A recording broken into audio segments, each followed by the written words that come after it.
la palabra de Dios hoy? Muy bien, gracias al Señor, gracias a Dios, gracias a Dios. Abra su Biblia conmigo en el día de hoy entonces y vamos a mirar el Evangelio según San Marcos, el capítulo 5, el Evangelio según San Marcos, el capítulo 5, gracias a Dios. Evangelio según San Marcos, el capítulo 5, y ahí vamos a leer un poquito de la palabra de Dios. Gracias al Señor. Y nuestro tema de hoy entonces, estrategias, algunas, porque no son todas, sería mejor, algunas estrategias de los demonios, formas de actuar. Podríamos complementarlo, si usted lo quiere como un subtítulo o un título general. Estrategias y formas de actuar los demonios o de actuar de los demonios. Estrategias y formas de actuar. Tenemos que conocer un poquito el otro lado de la cerca para poder actuar mejor. Y en el Evangelio de San Marcos, aunque vamos a ver también el Evangelio de Lucas, lo vamos a hacer lo más flash rápidamente posible. Esto es lo que se llama en el seminario evangelios sinópticos, es decir, paralelos, encontrar cosas aquí y allá de un evangelio y otro que nos sirven muchísimo para identificar la forma como pueden actuar los espíritus malignos. Para mí ha sido de mucha bendición, especialmente cuando he estado predicando en coliseos, en estadios, en plazoletas al aire libre, y la experiencia, porque es que cuando hay auditorios grandes, donde hay multitudes, de acuerdo a la probabilidad, dicen así los matemáticos o los ingenieros, la ley de la probabilidad matemática es mucho mayor en ese momento de que haya una manifestación de un demonio o de una persona que está endemoniada, donde hay muchas multitudes y especialmente donde llega gente nueva que no conoce al Señor. Hay una alta probabilidad. Vamos a mirar entonces en San Marcos capítulo 5, y esto me ha servido para identificar y tener una buena experiencia. Dice la Biblia: vinieron al otro lado del mar, a la región de los Gadarenos, y cuando salió Jesús de la barca, enseguida vino a su encuentro de los sepulcros un hombre con un espíritu inmundo, que tenía su morada en los sepulcros, y nadie podía atarle ni aun con cadenas, porque muchas veces había sido atado con grillos y cadenas, mas las cadenas habían sido hechas pedazos por él, y desmenuzados los grillos, y nadie le podía dominar. Y siempre de día y de noche andaba dando voces en los montes y en los sepulcros, e hiriéndose con piedras. Cuando vio pues a Jesús de lejos, corrió y se arrodilló ante él, y clamando a gran voz dijo: ¿qué tienes conmigo, Jesús, Hijo del Dios Altísimo? Te conjuro por Dios que no me atormentes. Porque le decía: sal de este hombre, espíritu inmundo. Y le preguntó: ¿cómo te llamas? Y respondió diciendo: Legión me llamo, porque somos muchos. Y le rogaba mucho que no los enviase fuera de aquella región. Estaba allí cerca del monte un granato de cerdos paciendo, y le rogaron los demonios diciendo: envíanos a los cerdos para que entremos en ellos. Y luego Jesús les dio permiso, y saliendo aquellos espíritus inmundos entraron en los cerdos, los cuales eran como 2000, y el hato se precipitó en el mar por un despeñadero, y en el mar se ahogaron. Y los que apacentaban los cerdos huyeron y dieron aviso en la ciudad y en los campos, y salieron a ver qué era aquello que había sucedido. Vinieron a Jesús y ven al que había sido atormentado del demonio, y que había tenido la legión sentado, vestido y en su juicio cabal, y tuvieron miedo.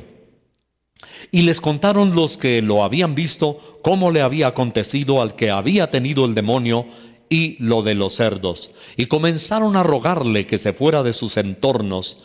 Al entrar Jesús en la barca, el que había estado endemoniado le rogaba que le dejase estar con él. Mas Jesús no se lo permitió, sino que le dijo: vete a tu casa, a los tuyos, y cuéntales cuán grandes cosas el Señor ha hecho contigo y cómo ha tenido misericordia de ti. Amén. Tremendo relato.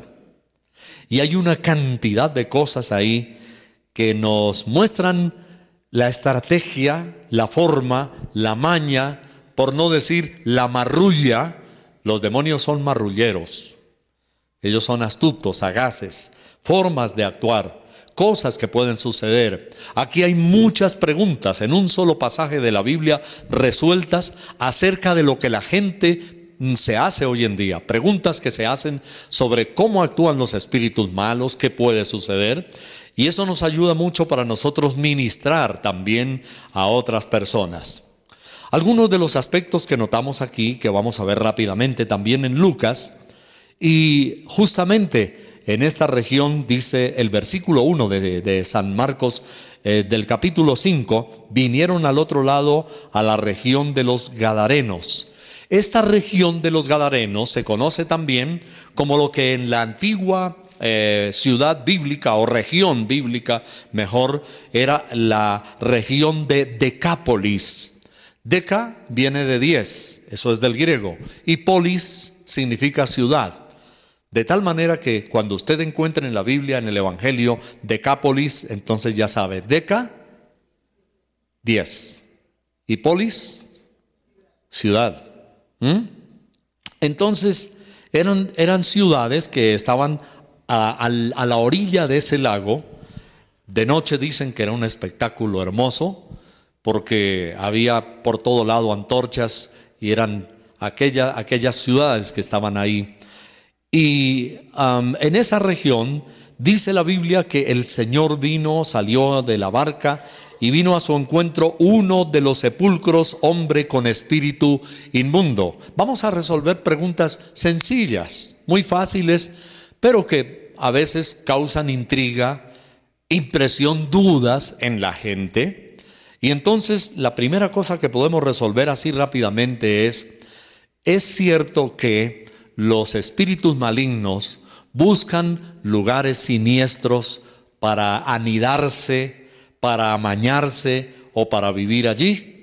Entonces y hay muchos documentales, pero también no solamente hay documentales, y hemos visto algunos reales donde los camarógrafos y periodistas van y han tenido que huir despavoridos.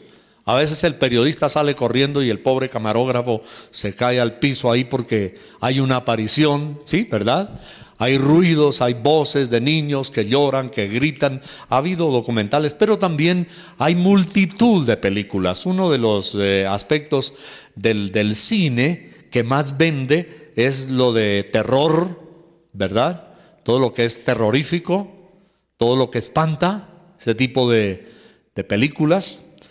Y se hacen filmaciones o se producen películas, claro, ya, en casas abandonadas, en lugares llenos de telarañas, en cuevas con murciélagos, en fin, lugares que parecen siniestros. En cementerios también hay muchas películas de suspenso. Hoy día el suspenso y el terror es uno de los géneros, de las cosas que más vende dentro del género del celuloide, del cine. La primera pregunta que resolvemos, sí, es verdad. El diablo manda a sus demonios y ellos habitan en lugares que para el ser humano, atención, son lugares siniestros y son lugares espantosos y pavorosos. Por ejemplo, en este caso, la Biblia dice que habitaban en los cementerios, en los sepulcros. Allí se desglosa otra pregunta. ¿Y será que es que por causa de los muertos los demonios están ahí y entonces es algo como espantoso los cementerios? Sí y no.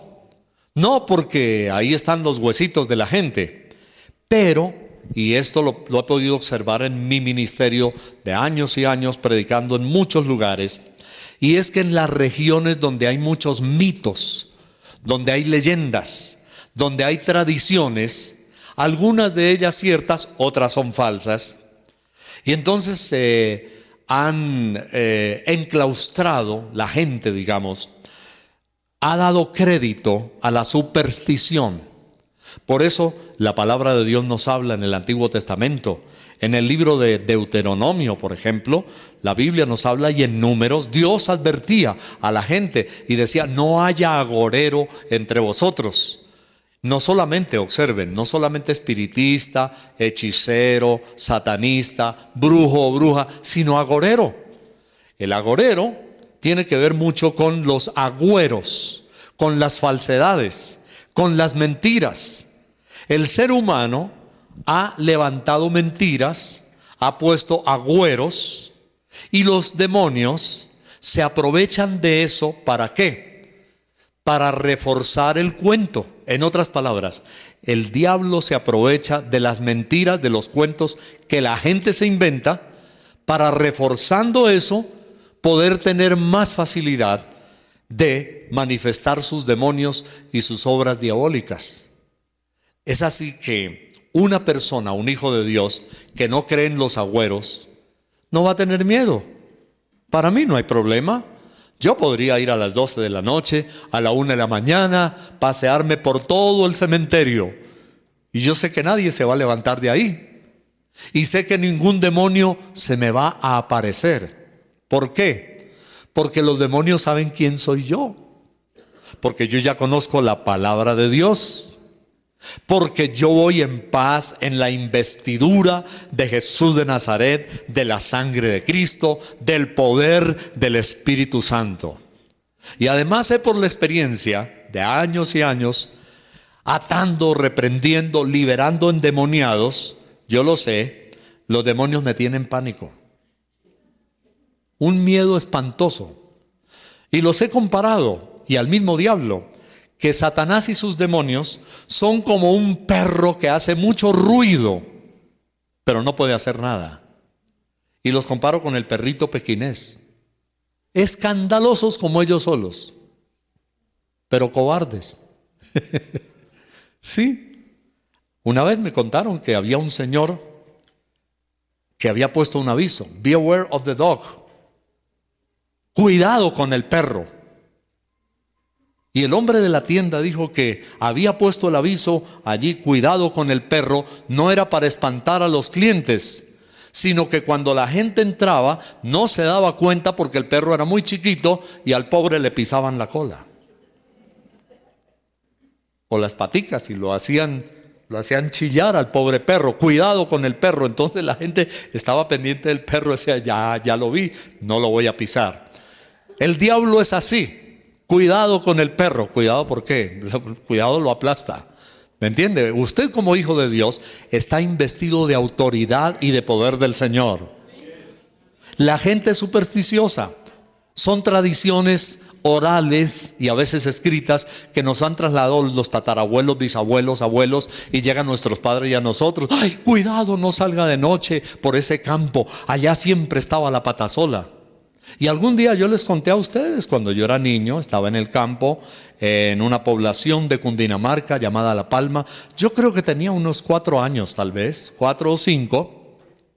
Y me alcanzo a acordar que la gente en la región tenía mucha superstición y hablaban eso, le tenían miedo. Era famosa la tal patasola. Y como la gente era supersticiosa, el diablo les decía: pues ya que son agüeristas, tenga para que lleven. Y les mandaba la patasola. Y la patasola era un demonio, y la gente la veía. Y por la carretera, nosotros vivíamos al frente en la carretera, al borde de la carretera, y efectivamente yo la escuché. Puedo dar testimonio. Yo era niño y la mujer venía gritando como en agonía. Y los que la vieron dicen, a veces entre paredes hechas de guaduas, de esa madera, y por entre las rendijas miraban, salían y decían que era una mujer que venía desde arriba de la montaña en una bicicleta, pedaleando con una sola pata.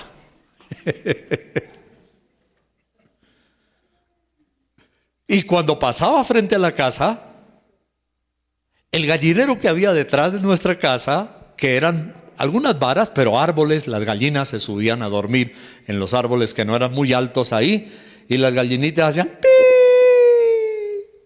como cuando se le acaba la batería a un aparato. Y oíamos los tiestazos de las gallinas que caían al piso. Sí, los animalitos se asustaban. ¿Pero por qué se manifestaba la patasola? Un demonio. Porque la gente era agüerista. Y entonces el diablo, donde hay agüeros, más les refuerza. He predicado en los llanos orientales, en las selvas del Caquetá, en Putumayo, por allá abajo, en Puerto Asís, en Mocoa, en los llanos, en el Caquetá, en todos esos lugares.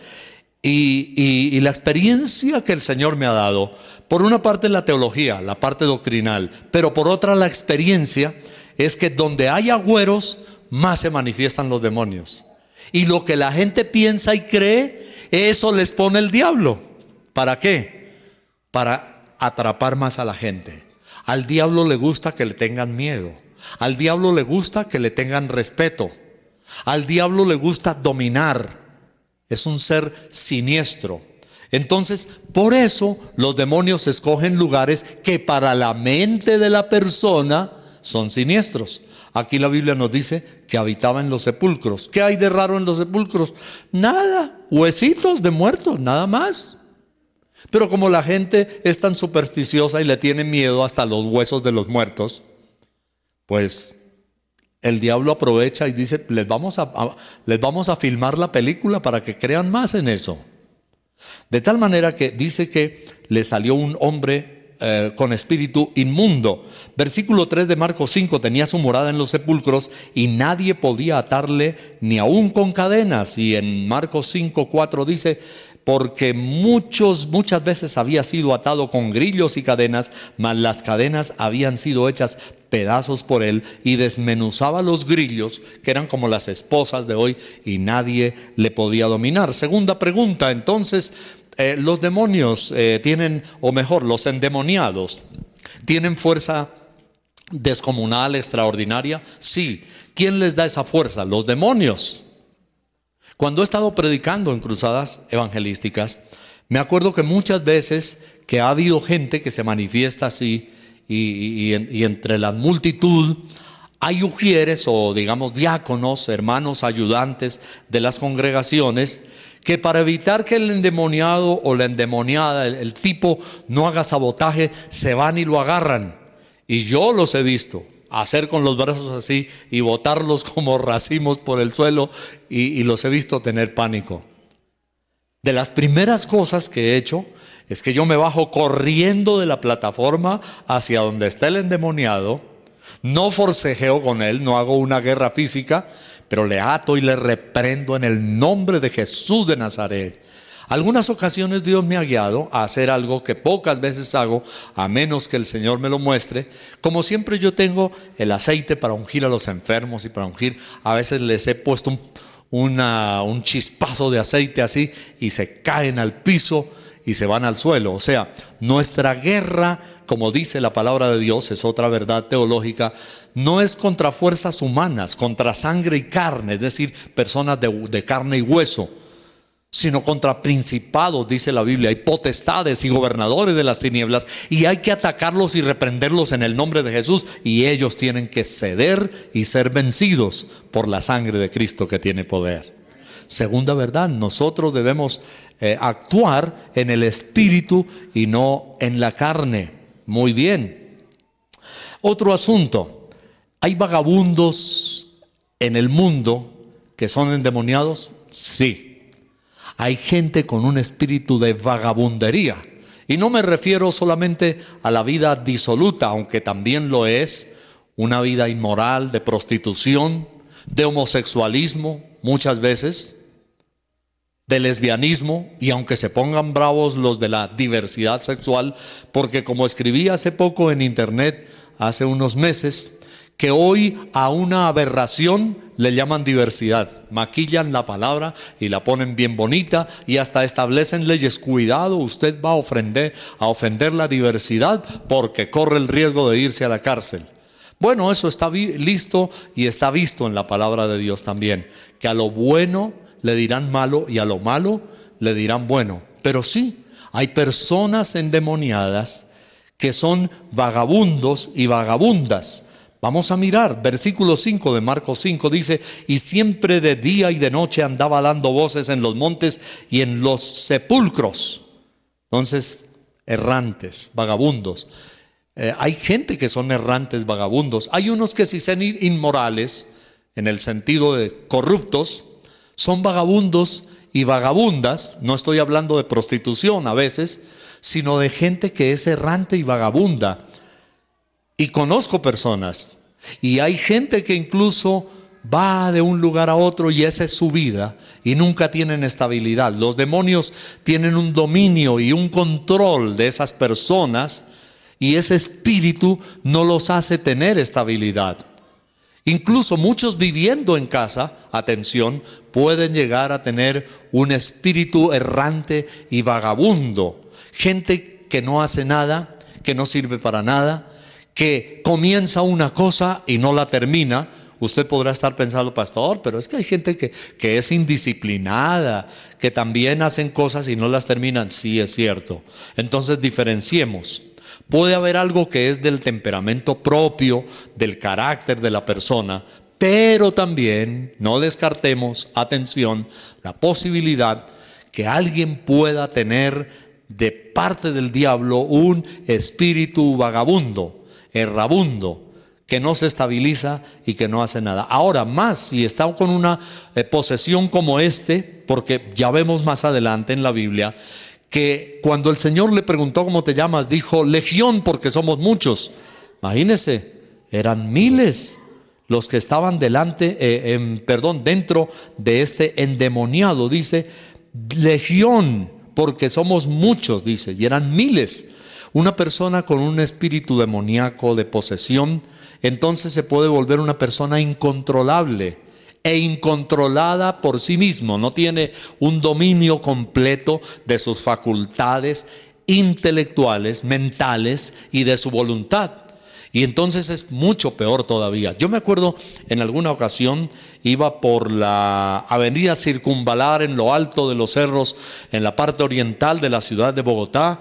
Iba manejando y había un escándalo y muchos carros trataban de detenerse y le gritaban a una persona y esa persona iba gritando y levantaba los brazos. Y cuando yo pude ver después de la curva, ya adelante en la vía, en la carretera, era una mujer, iba totalmente desnuda, con el pelo desordenado, iba por el borde gritando.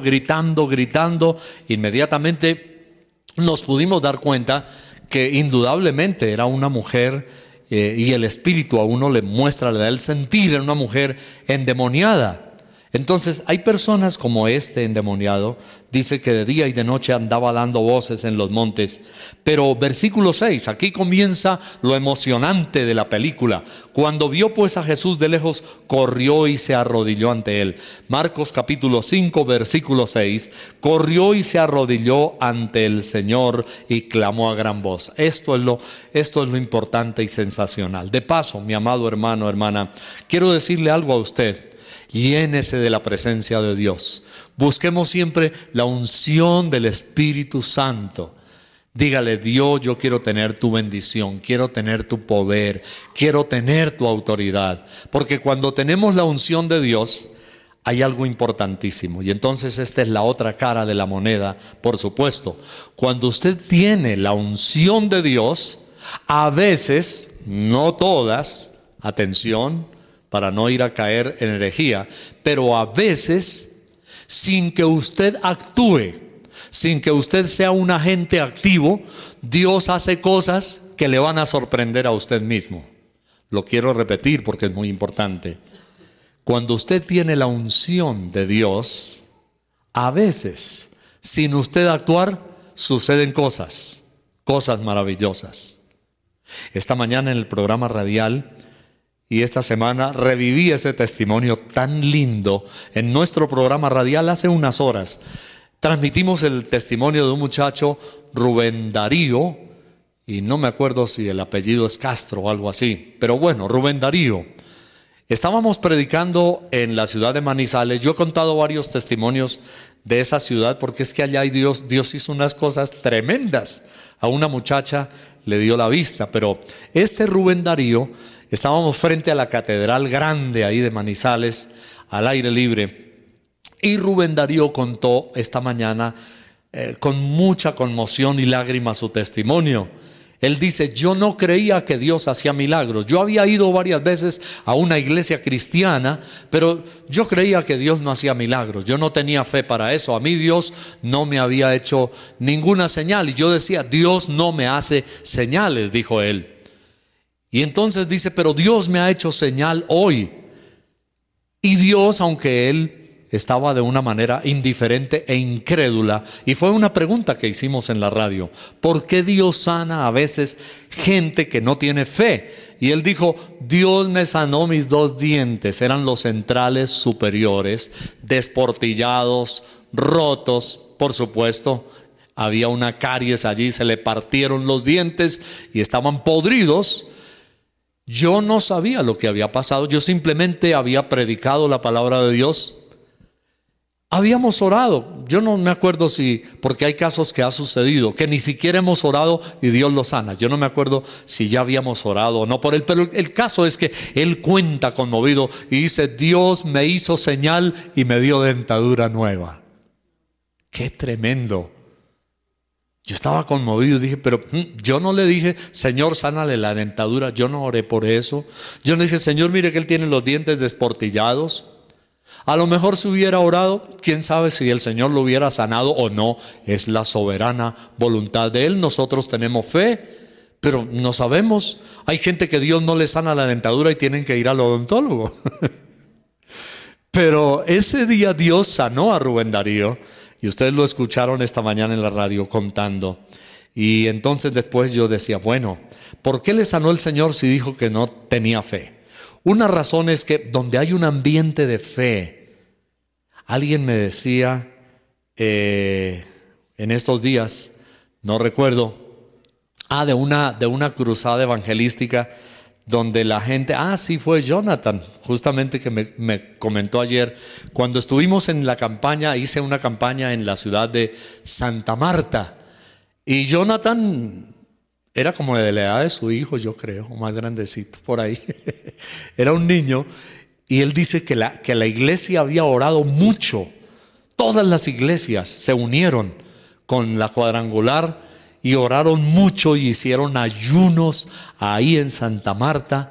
Y entonces había un ambiente de poder y de fe, no solamente por el predicador, pero era que la gente, la iglesia, había clamado, ayunado, gemido a Dios. Había un gran amor entre los pastores, clave, una gran comunión entre los siervos de Dios, de tal manera que cuando yo oraba, y en este caso específico, como lo del endemoniado gadareno, y reprendía algún espíritu inmundo.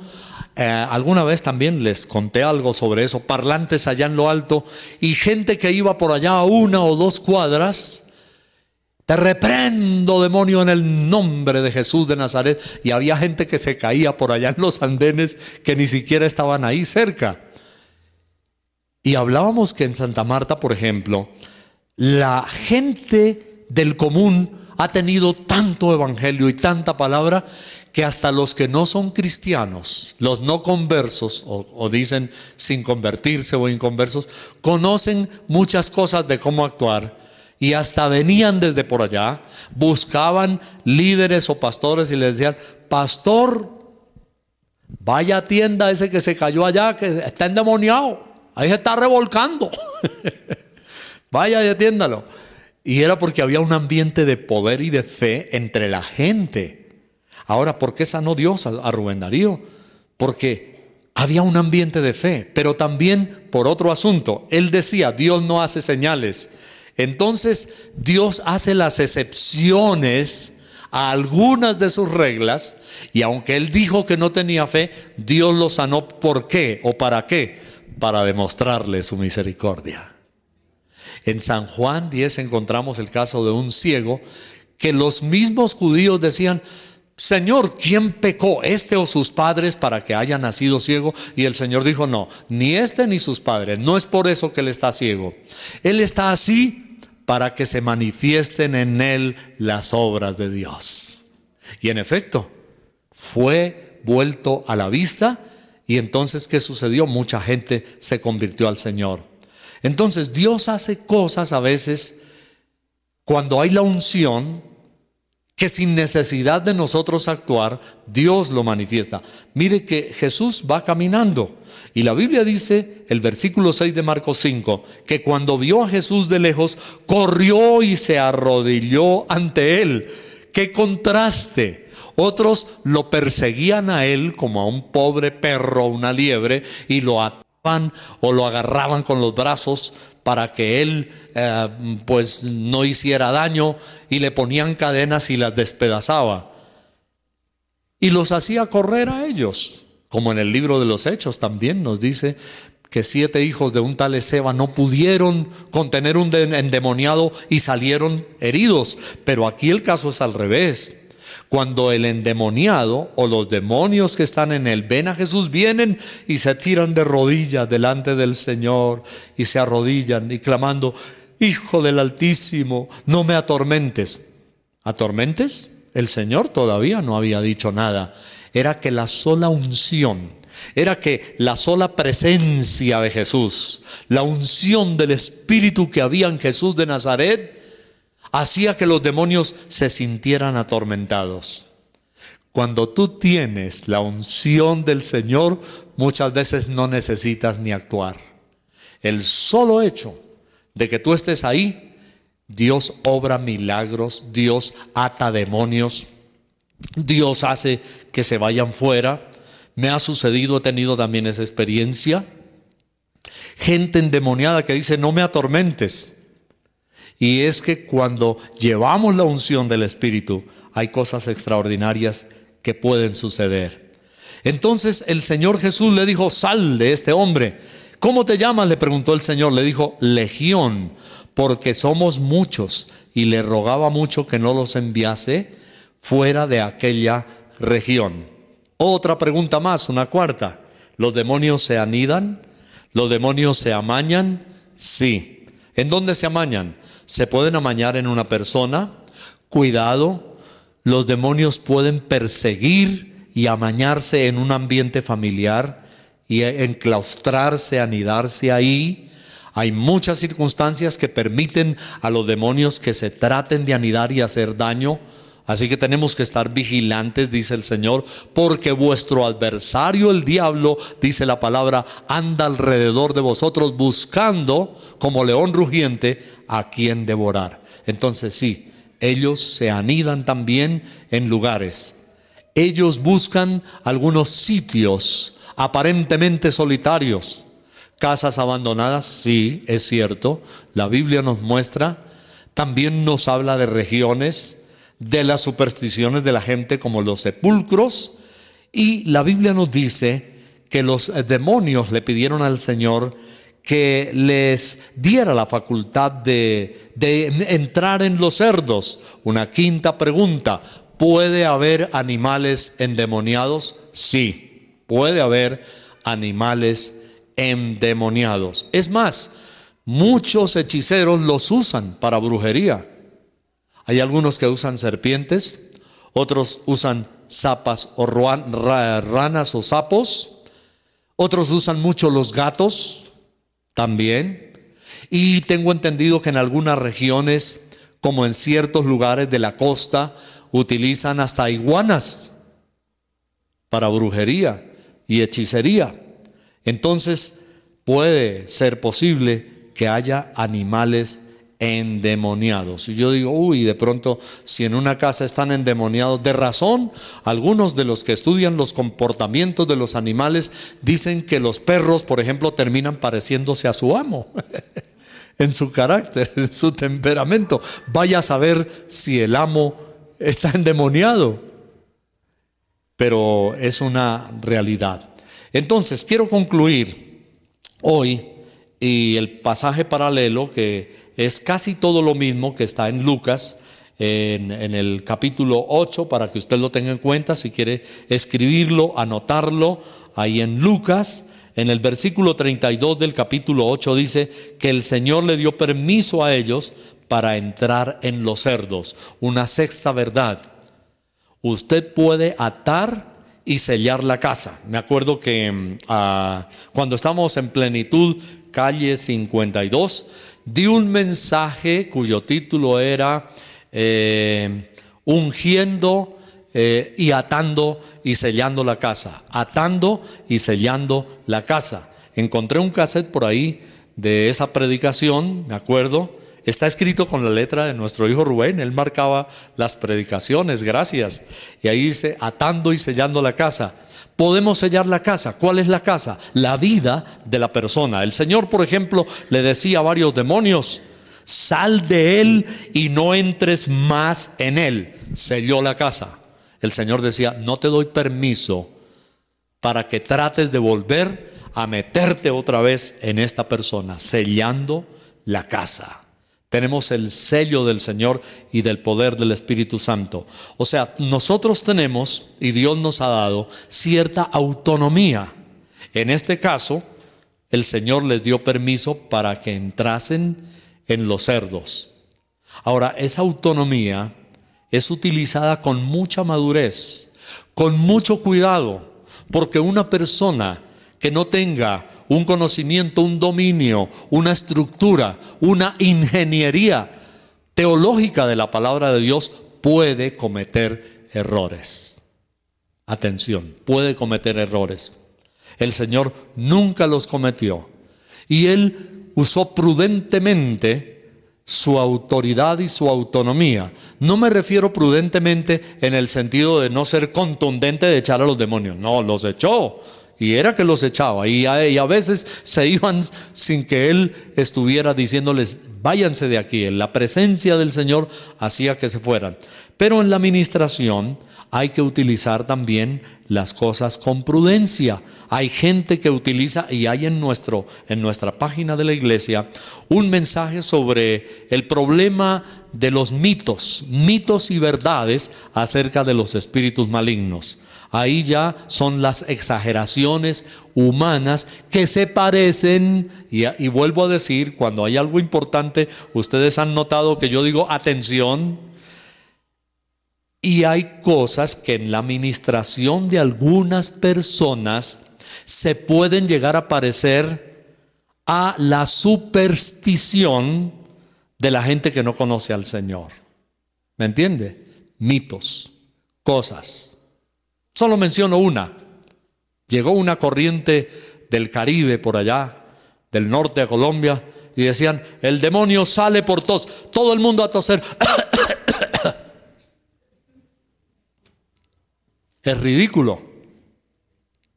Otros decían: sale por suspiro o por bostezo. Todo el mundo bostezando. Eso no es bíblico.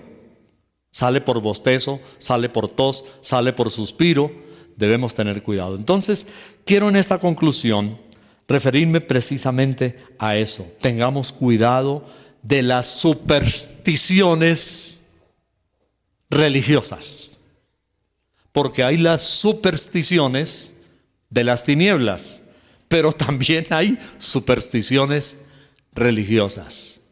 Consulte a su pastor cuando tenga algo. Y en mi conclusión, debo decir algo muy importante que está en Lucas 8, versículo 39. El Señor despidió al que había estado endemoniado y le dijo: vuélvete a tu casa y cuenta cuán grandes cosas ha hecho Dios contigo. Y él se fue publicando por toda la ciudad cuán grandes cosas había hecho Jesús con él. Significa, mi hermano, dé testimonio de Dios. Hable de Cristo. También el pasaje sinóptico de Marcos 5, 19 dice: mas Jesús no se lo permitió, O sea, el hombre quería irse con Jesús, pero no se lo permitió, sino que le dijo: vete a tu casa, a los tuyos, y cuéntales cuán grandes cosas el Señor ha hecho contigo y cómo ha tenido misericordia de ti. Y el 20 dice: y se fue y comenzó a publicar en Decápolis cuán grandes cosas había hecho Jesús con él, y todos se maravillaban. Oiga, qué precioso. Decápolis significa, se fue por 10 ciudades. ¿Cómo le parece? Se fue por todas las ciudades diciendo lo que el Señor había hecho con él. Y esta conclusión tiene que ver con algo que ayer compartí en nuestra célula de fraternidad. Atención a esto. En 1970, el doctor David Wilkerson, tremendo predicador, dio profecías que nos hacían reír, yo no las creí, a los pastores y los líderes de esa época. Yo apenas tenía 20, 21 años de edad y yo decía: este viejito es muy fanático. Y luego también estuvimos en unos congresos. Hay uno que se llama Comiván, que es muy famoso, Congreso Misionero Iberoamericano, que precisamente se trata de eso, de estudiar las misiones en Iberoamérica, en España y en América. Y en aquel entonces decían que el futuro de la evangelización, el fuerte énfasis se tendría que hacer en los países árabes, y especialmente por el asunto del Islam y del Corán. Y decíamos nosotros: tan exagerados, oiga. Y una de las cosas que nos mencionaban entre la década del 70, 80 y después del 80, 90, es que habrá mucho islamismo en todo el mundo y que los árabes rechazan muchísimo a los países anglosajones y de piel blanca. Todo lo que es como raza aria lo rechazan. Es difícil evangelizar a los árabes. Y una cosa que nos decían es: el futuro de los que van a evangelizar a los árabes y en los países musulmanes está en América Latina. Porque ustedes tienen piel parecida a ellos, muy cuerpos parecidos, bigotes parecidos, cabello muy parecido. Es probable que un latinoamericano se pueda meter fácilmente entre los árabes y confundirse con ellos sin que se den cuenta. Decía: así que prepárense para predicar allá, porque el Islam es una amenaza mundial. Y hoy día es una amenaza dúplex: uno, por su doctrina, y dos, por la peligrosidad tan tremenda que hay, el alto porcentaje, aunque no todos son así. Hay musulmanes pacifistas, muy nobles, pero hay otros que son violentos, sanguinarios, crueles, terroristas. Entonces se está convirtiendo en una amenaza. Esta semana anterior, y quiero en mi conclusión mirar un titular que decía el periódico El Tiempo en primera página: el Islam es la religión que más crecerá de aquí al 2050. Ahora, cuando hablamos los periodistas de La Fuente, entonces los periodistas del Tiempo se refieren a La Fuente y hablan del Centro de Investigaciones Pew a nivel mundial, que de aquí al 2050 el Islam es la religión que más crecerá, pero además que va a llegar poco a poco a tener muchos más fieles que el mismo cristianismo. Y eso que aquí dicen, que el cristianismo se ha considerado no solamente a los cristianos nominales del evangelio o protestantes, sino que cuentan también entre ese grupo de cristianos a todos los países que tienen la religión católica. Es lo que nos dice el informe aquí. Dice: igual en el número de cristianos, contando a católicos y a miembros de confesiones que siguen a Cristo, según esta investigación. Para el 2050 hacia arriba, los musulmanes superarán a los cristianos. Cosa que yo les he dicho a ustedes, ya sucede en Francia. Se dice que ya hay más gente fiel al Islam en Francia, país desarrollado, que hay más musulmanes y gente que sigue el Islam que mismos cristianos. Entonces, ¿qué sucede, mis amados? Responsabilidad nuestra. Aquí hay unas tablas que no me voy a referir a ellas de año por año, de ciertas cosas, pero esta es una admonición de acuerdo a lo que el Señor le dijo al endemoniado gadareno: vete y predica, ve y predica cuán grandes cosas el Señor ha hecho Dios contigo. Es nuestra responsabilidad. Pero hay algo muy triste que mencionábamos ayer. No es de plenitud solamente, es de la iglesia mundial a nivel general de los cristianos. ¿Por qué nos van a superar el Islam y los musulmanes si no hacemos algo? Estas son cifras que tienen que ver, dice acá, con la tendencia y tienen en cuenta la tendencia de crecimiento en cuanto a testimonio. Imagínense, la gente del Islam es gente que está dando mucho testimonio, y una de las cosas que mencionan acá es que están utilizando de una manera extraordinaria todos los medios de comunicación. La palabra, pues el Corán de ellos escrito, la internet. Esta semana anterior lograron entrar ni más ni menos y bloquear y montar en los canales de televisión de Francia, bloquearon el Islam y pusieron lo que se les dio la gana ahí y los pusieron en crisis. ¿Lo leyeron? ¿Lo escucharon? ¿Lo vieron? Bueno, entonces de mantenerse las tendencias, dice, el crecimiento de la población, la edad misma de los musulmanes y las tasas de fecundidad de ellos, los investigadores dicen que no descartan que los musulmanes y los cristianos estén por debajo en la tendencia del crecimiento de su fe. Entonces, esto es lo que quiero concluir diciendo, que hay una tragedia en la iglesia cristiana a nivel mundial. ¿Sabe cuál es? El acomodamiento, la parsimonia, el adormecimiento. El cristiano es prácticamente un cristiano que duerme en la banca, que va a la iglesia, que, como decía un día el pastor Giovanni, se harta y le da rabia cuando mira el reloj y dice: uy, este culto está muy largo. Y no tiene el deseo de testificar. Nos hemos acomodado, hemos estado parsimoniosos, no le hablamos a la gente de Cristo, nos alimentamos pero no compartimos nuestra fe. Es terrible, mis amados. Tenemos que despertar. Llegamos tarde, no nos importa si llegamos o no llegamos. Estamos viviendo una tragedia, estamos viviendo una crisis a nivel mundial de la iglesia cristiana.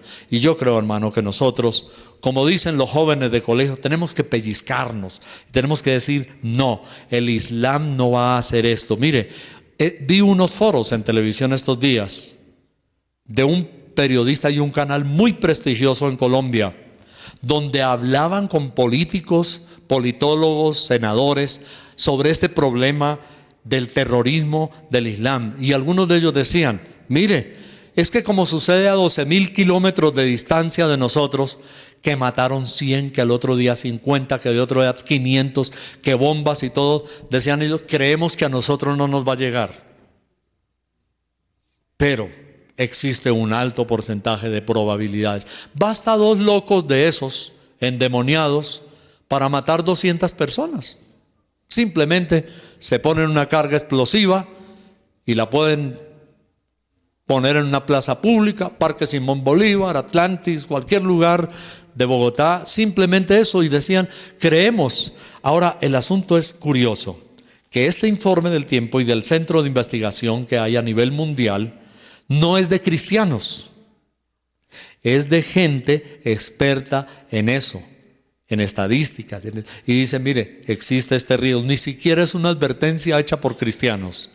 Amados hermanos, creo que nos tenemos que despertar y oír en la voz del endemoniado gadareno la voz de Jesús de Nazaret a nosotros, que nos diga: ve y cuéntale al mundo cuán grandes cosas ha hecho Dios contigo.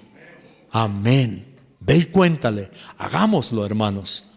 Aquí mismo en Colombia hay una cantidad de mezquitas por un lado y otro. Aquí a menos de 4 kilómetros tenemos una lujosísima de miles, de millones. Así que, mis amados, ese es un llamado Que no tomemos un mensaje trivialmente, digamos, el pastor estaba hoy fanático. Hoy estaba como raro, regañón. Pero no es así, mis amados. Tomemos verdad, tomemos la palabra de Dios y digamos, yo voy a testificar de Cristo y esto no va a pasar en Colombia. Esto no va a suceder aquí. Ganamos a este país realmente para Cristo Jesús. Amén. Amén. Vamos a orar, hermano. Incline su rostro y vamos a darle gracias a Dios en este día y vamos a comprometernos de verdad con el Señor. Si usted ha sido, mi hermano, un cristiano que se acomoda, digamos, Señor, yo quiero hacer algo urgentemente. Si ustedes me dicen, pastor, regáleme tratados, listo, le consigo folletos para que usted vaya, predique, lleve, entréguele. Estos días Elenita estaba mirando el computador y me dijo, ve, aquí dice, es muy fácil cómo convertirse al Islam. Ya nos lo están metiendo aquí en nuestras páginas de internet. ¿Cómo convertirse al Islam? Facilísimo. Haga esta oración. Están haciendo igual que la oración de fe de los cristianos. ¿Cómo convertirse al Islam? Y uno dice, ¿cómo es posible que gente intelectual, médicos, se vuelvan locos, terroristas, fanáticos? Pues sí es posible. Así que, mis amados, oremos a Dios. Padre Celestial, Señor, en este día nos sentimos confrontados por tu palabra. Nos sentimos, Señor, confrontados por la gente que aún sin ser cristiana tiene esta visión y estas estadísticas que a veces como cristianos nos abren otros los ojos, otros que no son cristianos. Querido Dios, te suplicamos que tengas misericordia de nuestra Colombia, que tengas misericordia primero de nuestra propia vida, Señor. Que como cantamos, sana nuestra tierra, nosotros te digamos, Señor, sánanos a nosotros para poder sanar nuestra tierra. Sánanos, Señor, para sanar nuestra tierra. Porque tú lo has dicho, Dios, en tu palabra, que si mi pueblo se humillare y oraren y clamaren y buscaren mi rostro, yo oiré desde los cielos y perdonaré sus pecados y sanaré su tierra. Lo creemos, Señor, que tiene que empezar el avivamiento por nosotros. Nos humillamos, Dios, y ahí te podemos decir, Señor, sana nuestra tierra, sánanos a nosotros primero, Señor. Nos humillamos delante de ti, Padre, en el nombre de Jesús. Yo quiero invitarle a usted hoy, mi hermano amado, mi hermana, levante su corazón a Dios, levante sus brazos y dígale, Señor, sana nuestra tierra, sánanos, Dios, sánanos, Señor, sana nuestra vida. Si hay alguien que necesita oración, le invito para que venga. Pero yo le invito a usted también a decirle, Dios, ayúdame, ayúdame.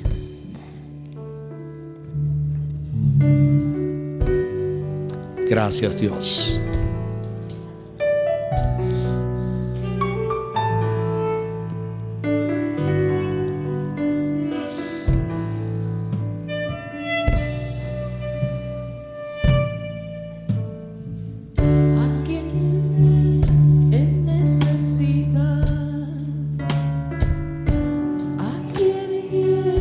¿A quién iremos, Señor, sino a ti, Señor?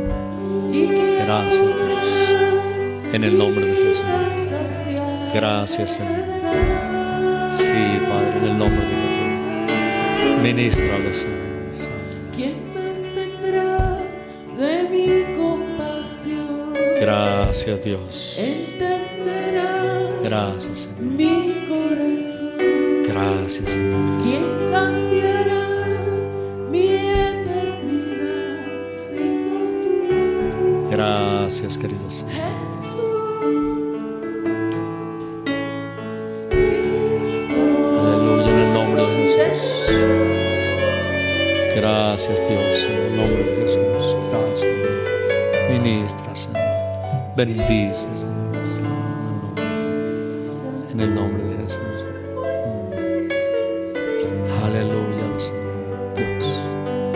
En el nombre de Jesús. Bendíceles.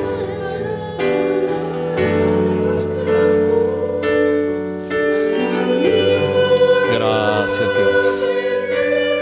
Ministrale, Señor. Ministrale, Señor. Gracias, Dios. Aleluya. Gracias, Señor. Aleluya. Gracias, Dios.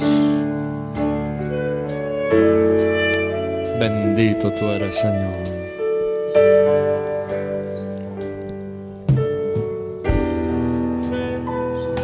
Gracias, Señor. Gracias, Señor.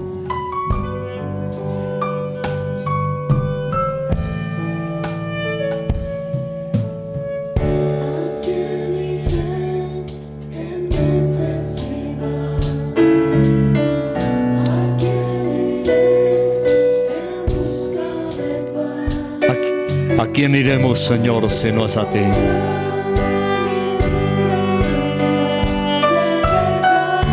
¿A quién sino a ti, Señor?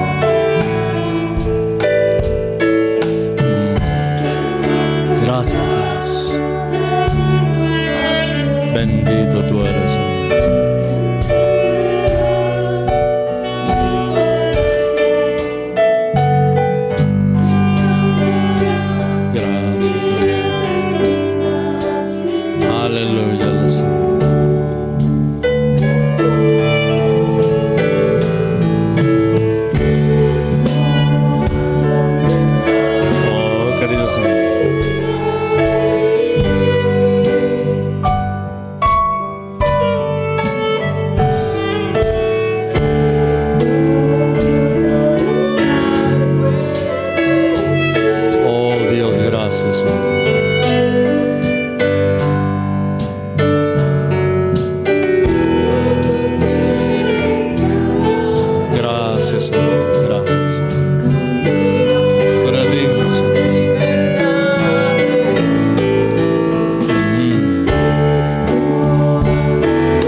Gracias, Señor. Aleluya.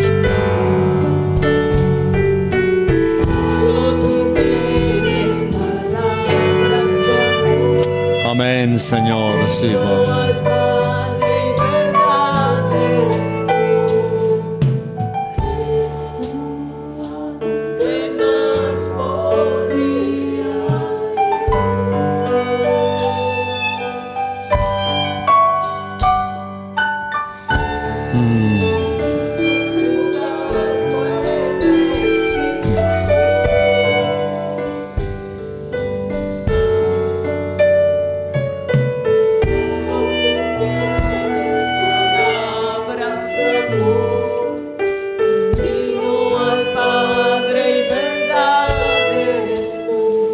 Gracias, Jesús de Nazaret.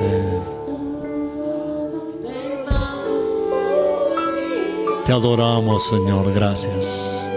Adora a Dios. Dale gracias hoy. Dile, Señor, tú me has salvado. Yo voy a llevar tu palabra. Gracias, Señor. Gracias, Dios. Gracias, Señor. Dile, Señor, heme aquí, envíame a mí. Yo también puedo evangelizar. Amén. En el nombre de Jesús. Gracias, Dios. En el nombre de Jesús. Amén. Amén. Mi hermano, le voy a dejar un devocional como lo hice ayer en la célula. En la mayoría de Biblias al final hay unos mapas bíblicos, búsquelo y observe que donde está Israel hay una cuenca del mar Mediterráneo Mire los viajes de Pablo donde él fundó iglesias y se dará cuenta que lo que hoy, por ejemplo, es Turquía y otra cantidad de regiones del Asia Menor hacia arriba, Pablo fundó iglesias de miles que ya no existen. ¿Culpa de quién? ¿De Pablo? No, de los cristianos que fueron ganados ahí, que dejaron que por falta de testimonio la palabra de Dios no se extendiera más. En consecuencia, iglesias poderosas, Antioquía de Pisidia, Antioquía de Siria y otras de Pablo no existen porque los cristianos dejaron de testificar. Y hoy día, ¿quién es la religión dominante allí? El Islam. Estudia Turquía y se dará cuenta, mi amado, tenemos un reto muy grande, pero muy grande, de testificar la palabra del Señor. Le invito para que le dé un abrazo a la persona que está a su lado y vaya hoy con fe y alegría en el nombre de Jesús de Nazaret.